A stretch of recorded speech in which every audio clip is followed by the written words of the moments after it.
Hello student, मैं Sanjay Patidar coaching class में आप लोगों का स्वागत करता हूं। आज इस वीडियो लेक्चर में हम प्रश्नावली 5.3 के क्वेश्चन नंबर 12 से आगे के सवालों को करने वाले हैं।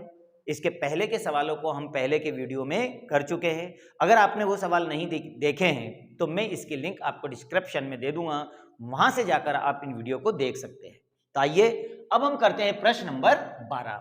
तो बच्चों, प्रश्न नंबर 12 इन्होंने क्या कहा है, हम अंडरलाइन कर लेते हैं। प्रश्न नंबर 12 में कहा है कि ऐसे प्रथम 40 धन पूर्णांकों का योग ज्ञात कीजिए। अर्थात मुझे 40 धन पूर्णांकों का योग ज्ञात करना है जो 6 से विभाजित है। अब 6 से विभाजित का मतलब क्या हुआ, अर्थात 6 के गुणज, वो सारे संख्याएं 6 से विभाजित होगी। तो सबसे पहले तो मैं 6 से विभाजित होने वाली संख्याओं की एक सूची तैयार कर लेता हूं, अर्थात एपी तैयार कर लेता हूं। तो ये लिखा मैंने एपी, क्या बनेगी एपी 6 से विभाजित होने वाली, तो 6 दूनी 12, 6 ती 18, 6 चौक 24 और डैश डैश डैश, और कहां तक 40 धन पूर्णांकों का योग निकालना है, अर्थात 40 पदों तक। मुझे कहां तक जाना है, 40 पदों तक जाना है। अब बहुत आसानी से सवाल हो जाएगा, क्योंकि देखो ए का मान निकल जाएगा प्रथम पद, अर्थात 6 हो गया। डी का मान हम बड़ी आसानी से निकाल लेंगे, सेकंड पद में से पहले पद को घटाने पर आ जाएगा 6। अब इसने बोला है 40 पदों तक का योग निकालो, अर्थात एल 40 हो गया और मुझे एस 40 का मान ज्ञात करना है। तो बच्चों ये सारे मान हैं जो मुझे दिए हुए हैं, सिर्फ मुझे एस एन का फार्मूला यहां लगा देना है। तो एस एन बराबर हो जाएगा n upon 2a plus n-1d, बस इतना सा काम करना है। अब यहाँ देखिए n का मान कितना है, मेरे पास 40 है, तो यहाँ लिख दीजिए 40 अपॉन में 2, ब्रैकेट में 2 मल्टीप्लाई a का मान 6 है प्लस n का मान 40 माइनस 1 और मल्टीप्लाई d का मान भी 6 है। तो ये तो हमने मान जमा दिए, इन्हें काट दीजिए, तो ये कटेगा 20 बार, ब्रैकेट में 6 दूनी 12 प्लस 40 में से 1 जाएगा तो 39 अपॉन में 6। अब इन दोनों का कर दो मल्टीप्लाई, तो 20 ब्रैकेट में 12 प्लस 39 और 6 का मल्टीप्लाई करेंगे तो आएगा 234। आसान है। अब 12 और 234 को जोड़ दीजिए, तो 20 मल्टीप्लाई इन दोनों को जोड़ने पर आएगा 246। अब देखिए 246 और 20 का मल्टीप्लाई कर दीजिए तो ये आएगा एस 40 का योग, तो ये आ जाएगा 49-20। बहुत आसान था। तो ये तो हमने निकाल लिया यहां पर 6 से विभाजित होने वाले 40 धन पूर्णांकों का योग।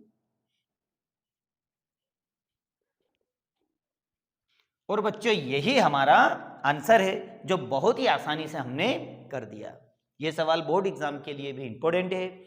आइए अब हम करते हैं प्रश्न नंबर 13 को।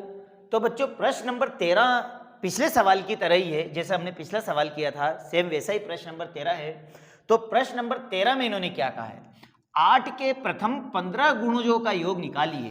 तो गुणज का मतलब वही 8 की टेबल।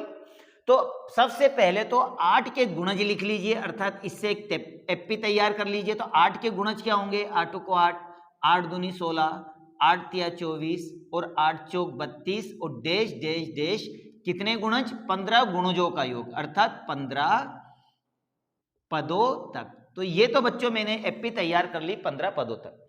अब इन्होंने मुझे क्या दिया है, पहले तो प्रथम पद अर्थात मुझे 8 दिया है।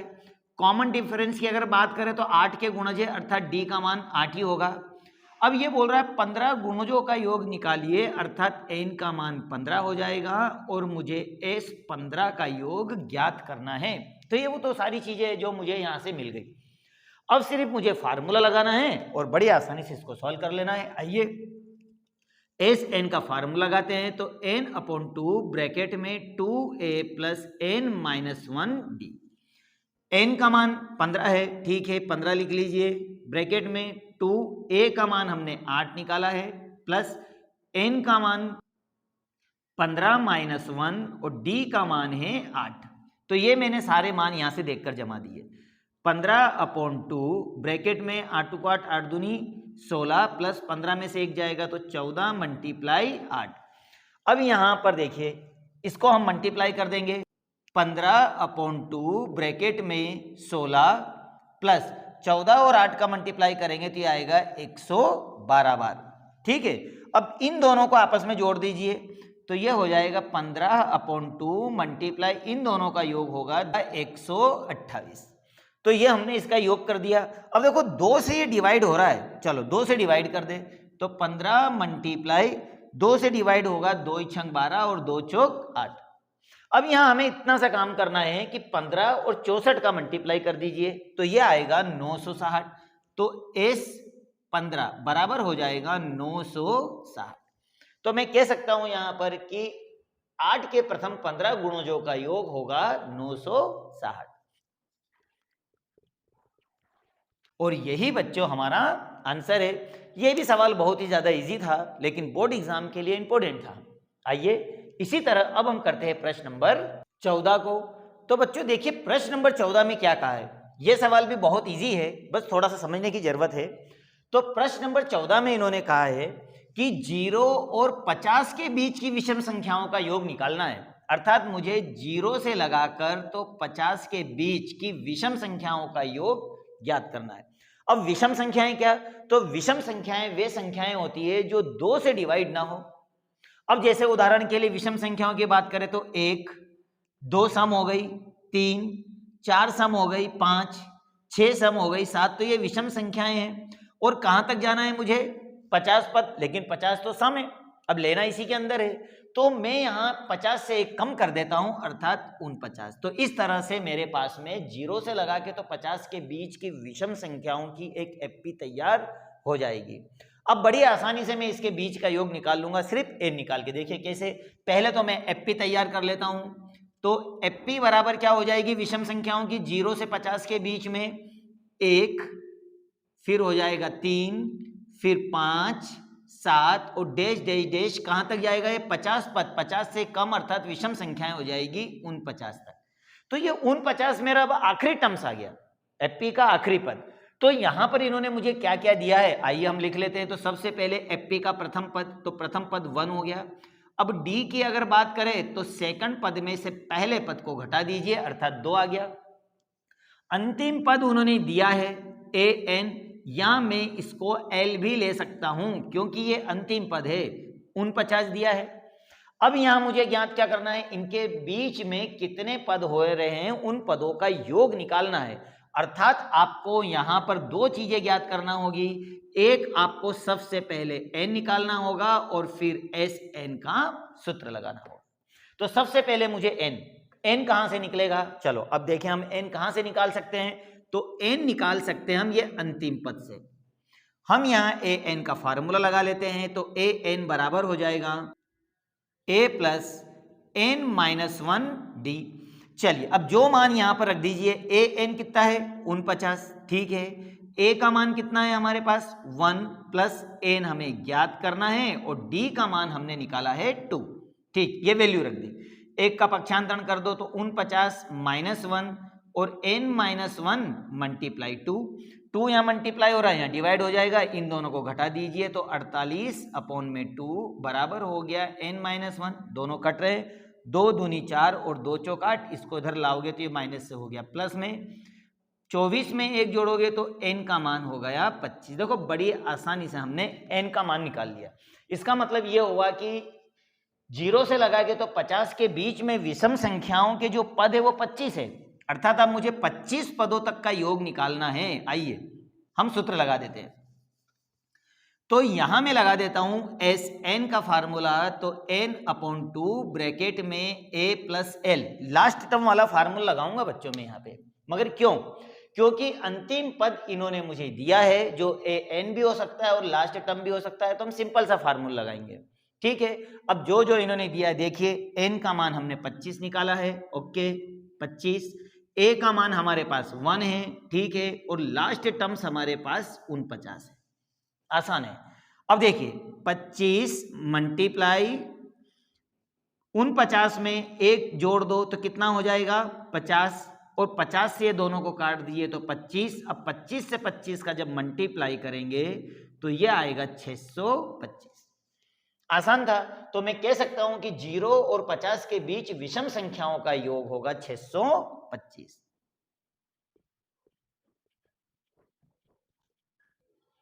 और बच्चों यही हमारा आंसर है, जो बहुत ही आसानी से हमने सवाल को कर लिया। बच्चों यह सवाल भी बोर्ड एग्जाम के लिए बहुत ही इंपॉर्टेंट है। आइए अब हम करते हैं प्रश्न नंबर 15 को। बच्चों प्रश्न नंबर 15 देखने में काफी बड़ा है लेकिन करने में उतना ही इजी है। आइए देखो हम पढ़ते जाते हैं और इसको समझते चले जाते हैं। सबसे पहले उसने कहा है कि निर्माण कार्य से संबंधित किसी ठेके में एक निश्चित तिथि के बाद कार्य को विलंब से पूरा करने के बाद जुर्माने का प्रावधान इस प्रकार है। पहले दिन के लिए अगर वो पहले दिन अगर विलंब होता है तो जुर्माने के तौर पर उसे 200 रुपये अदा करने पड़ते हैं, और अगर वो दूसरे दिन विलंब होता है तो 250 रुपये, और तीसरे दिन के लिए उसे 300 रुपये अदा करने पड़ते हैं। प्रत्येक उत्तरोत्तर दिन का जुर्माना अपने ठीक पहले दिन के जुर्माने से 50 रुपये अधिक है, अर्थात हर दिन उसे 50-50 रुपये जुर्माने के तौर पर ज्यादा देना पड़ेंगे। तो एक ठेकेदार द्वारा जुर्माने के रूप में कितनी राशि अदा करनी पड़ेगी यदि वह किसी कार्य को 30 दिन का विलंब करता है? तो जो हमारे काम की चीज है उसे मैंने अंडरलाइन कर ली है। सीधी सी बात है बच्चों, यहां हमें समझना है कि एक ठेकेदार किसी कार्य को अगर पूरा करने में विलंब करता है तो पहले दिन उसे जुर्माने पर कितनी राशि अदा करना पड़ेगी? 200। चलो अपन लिख लेते हैं यहां पर।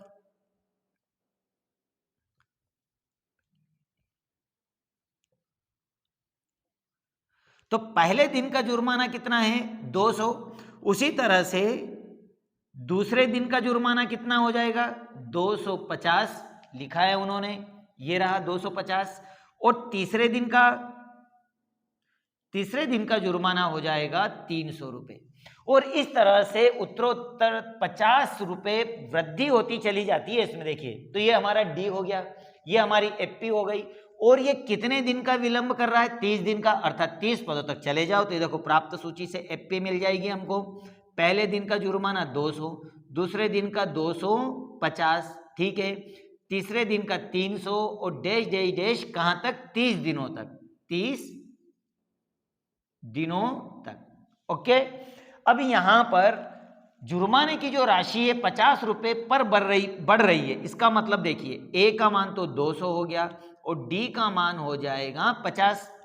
अब यहां कितने दिनों तक? 30 दिनों तक, अर्थात एन का मान हो गया 30। अब मुझे निकालना है 30 दिनों तक उसे कितना जुर्माना देना होगा, अर्थात एस 30 का मान हमें ज्ञात करना है। आसान है। आइए एस एन का फार्मूला लगा देते हैं क्योंकि सारी वैल्यू मेरे सामने है। ठीक है, तो एस एन बराबर हो जाएगा n/2 2a plus n-1 d। ये मैंने फार्मूला लगा दिया। अब देखिए n का मान कितना है हमारे पास में? 30, तो यहाँ 30 लिख लीजिए। तो 30/2 ब्रैकेट में 2 मल्टीप्लाई a का मान है 200, ठीक है, प्लस n का मान 30 माइनस 1 और d का मान हमने निकाला है 50। तो बच्चों ये तो हमने यहाँ पर वैल्यू जमा दी। अब इसको सिर्फ सॉल्व कर दीजिए। देखिए ये कट रहा है 2 से 15 बार, तो ये हो गया 15 ब्रैकेट में 2 का गुणा 200 में करेंगे तो 2 2 2 दूनी 400 हो गया, ठीक है। 30 में से 1 जाएगा तो बचेगा 29 और मल्टीप्लाई हो गया 50। अब इन दोनों को आपस में सॉल्व कर लीजिए तो ये होगा 15 ब्रैकेट में 400 प्लस 29 और 50 का गुणा करने पे आएगा 1450। अब देखिए 1450 में 400 को जोड़ दीजिए तो मल्टीप्लाई हो जाएगा 1850। अब 1850 में 15 का मल्टीप्लाई करने पे आएगा 27,750। तो इस तरह से मैं कह सकता हूं कि एक ठेकेदार अगर किसी कार्य को 30 दिनों तक विलंब कार्य करता है तो उसे 27,750 रुपए जुर्माने के तौर पर देने होंगे।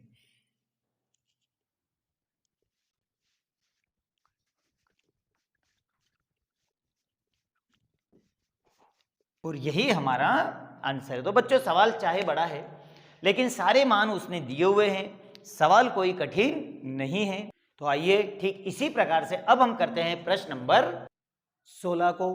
तो बच्चों देखो प्रश्न नंबर 16 क्या कहा है इन्होंने, हम पढ़ते हैं इसको।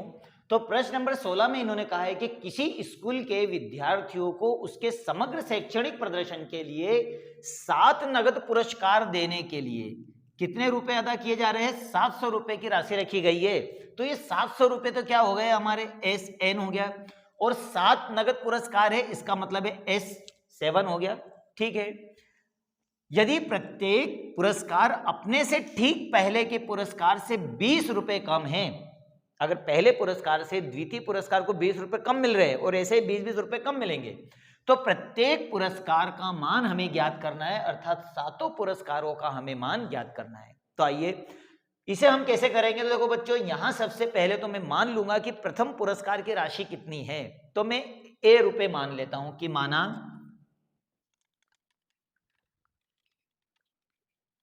तो मैंने मान लिया कि प्रथम पुरस्कार की राशि कितनी है, A है। अब देखो क्वेश्चन में उसने क्या कहा है कि पुरस्कार अपने से ठीक पहले पुरस्कार से 20 कम है। अगर मुझे दूसरा पुरस्कार निकालना है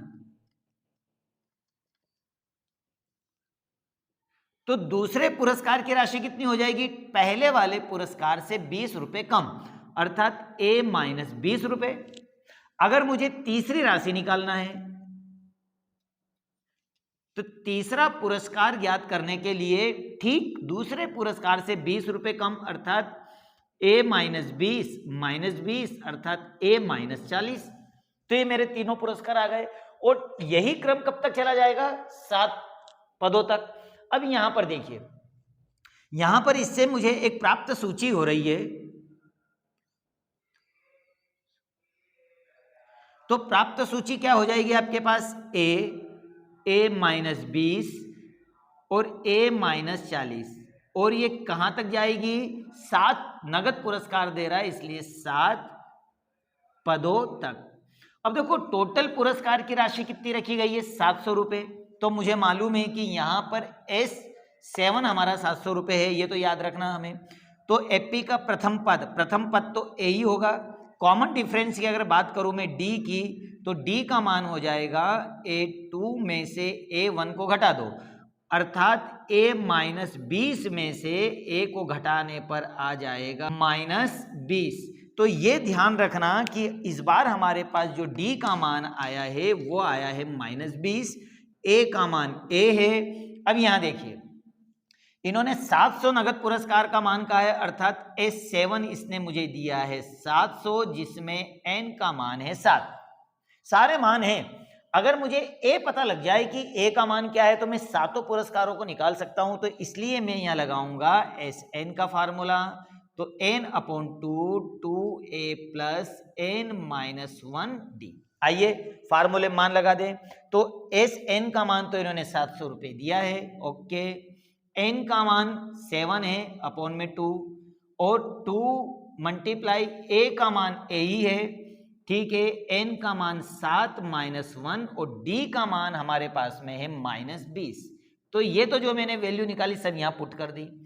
अब इसको रेसिप्रोकल कर लीजिए, तो 700 मल्टीप्लाई 2 ऊपर चला जाएगा और 7 नीचे आ जाएगा। ये हो जाएगा 2A प्लस 7 में से 1 जाएगा तो बचेगा 6 मल्टीप्लाई माइनस 20।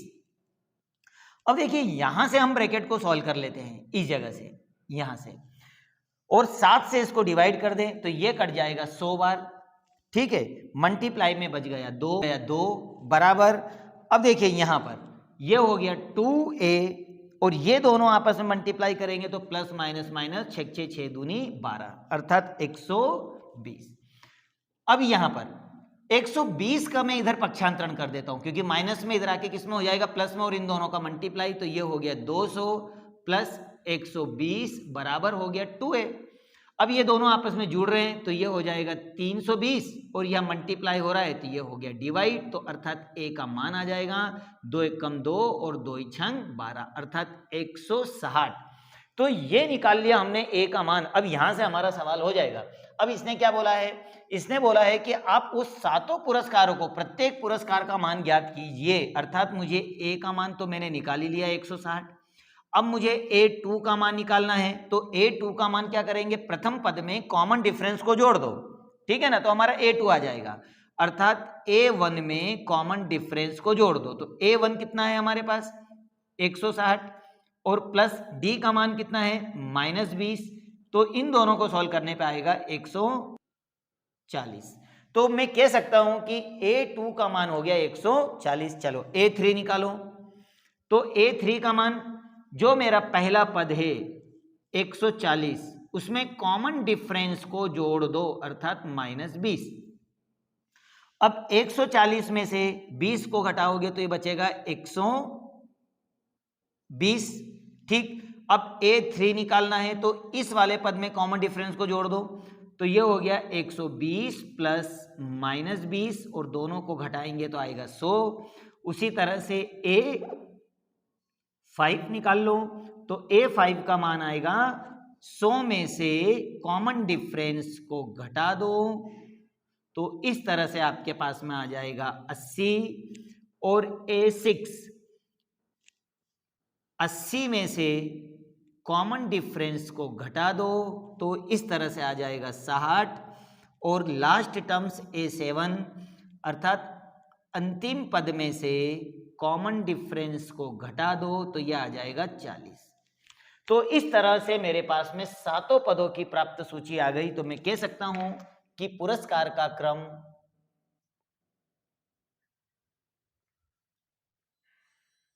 क्या होगा, पहले को कितने मिलेंगे 160, फिर दूसरे को 140, फिर 120, उसके बाद में 100, 80, 60 और 40, और इसी तरह से पुरस्कार सातों पुरस्कार उसे मिल जाएंगे। तो बच्चों सवाल बहुत इजी है, बस एक या दो बार इस पर प्रैक्टिस जरूर कर लेना। और इस तरह से हमने यहाँ पर 16 क्वेश्चनों तक सवालों को कर लिए हैं। बाकी के सवालों को हम अगले वीडियो में करेंगे, तो इसी तरह साथ में बने रहना और चैनल को सब्सक्राइब जरूर कर लेना। Subscribe now and press the bell icon. Never miss an update.